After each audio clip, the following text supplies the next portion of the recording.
Hello everyone, my name is Rabiatol Adawiya binti Ahmed Kamar.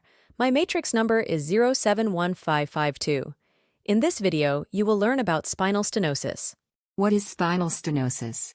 Spinal stenosis happens when the space inside the backbone is too small. This can put pressure on the spinal cord and nerves that travel through the spine. Spinal stenosis occurs most often in the lower back and the neck, especially lumbar and cervical areas. Causes of spinal stenosis is aging and age-related changes in the spine. Next, osteoarthritis can lead to disc degeneration and an enlargement or overgrowth of bone that narrows the central and nerve root canals, causing spinal stenosis. Other causes are tumors of the spine that are abnormal growths of soft tissue that may affect the spinal canal directly by causing inflammation or growth of tissue into the spinal canal. And fractures due to trauma, injury, may cause misalignment of the spine and the spinal canal or cause fractures that produce fragments of bone that penetrate the canal. Spinal stenosis can be classified into segmental, which is central, lateral and foraminal, generalized or localized, and anatomical, which is cervical, thoracic and lumbar. Central spinal stenosis occurs when the central spinal canal is constricted with enlarged ligament and bony overgrowth, causing compression of the spinal cord and cauda equina. Next, lateral recess stenosis, or the narrowing of the sides of the bony tubular passageway, the lateral recess. This narrowing causes a loss of space which may result in pressure on the exiting nerve, causing a range of different symptoms. Foraminal stenosis affects a neural foramen, or more than one, an opening where a spinal nerve exits the spine to branch out into body. Cervical stenosis is a common cause of neck pain. It happens as there are changes with the vertebrae of the neck and the joints between those vertebrae. Bone spurs begin to form, causing cervical spinal stenosis. As the bone spurs grow, the spinal canal narrows and put pressure on the spinal cord and nerves.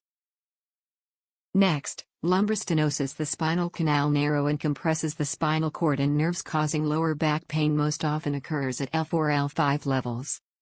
The symptoms are lower back pain, and instability to walk, numbness and weakness in legs, relieved pain when forward flexion.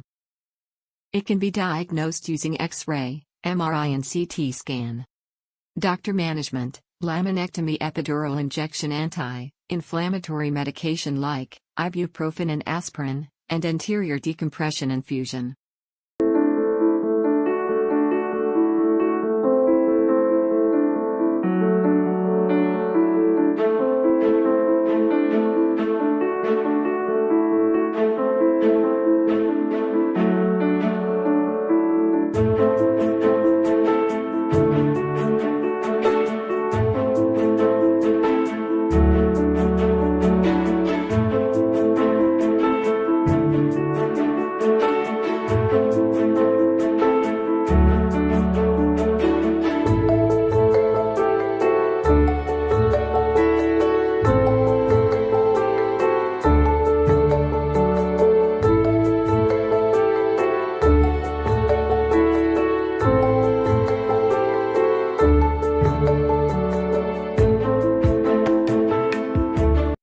Physiotherapy management: lumbar isometric and stretching exercises, cycling exercise, postural and ergonomic advice, corsets.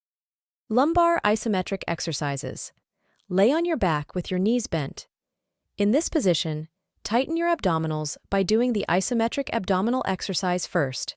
Then, lift your hips from the floor and hold this position for 5 seconds. Gradually work your way up, holding the exercise longer, until you can hold the bridge for 1, 2, 3 minutes. Next, postural and ergonomic advice. You need to keep your back, neck, and head straight and upright, with your shoulders up and back. Your feet should stay flat on the ground or propped up and flat against a footstool, with your knees ideally positioned at the same level as your hips or a little higher. Corsets are a type of spinal brace commonly used to treat low back pain. Causes of low back pain include degenerative disc disease, spinal fracture, traumatic injury, and scoliosis. Sometimes, a corset is prescribed by the spine surgeon to immobilize and support the back after surgery. That's all from me. Thank you for watching.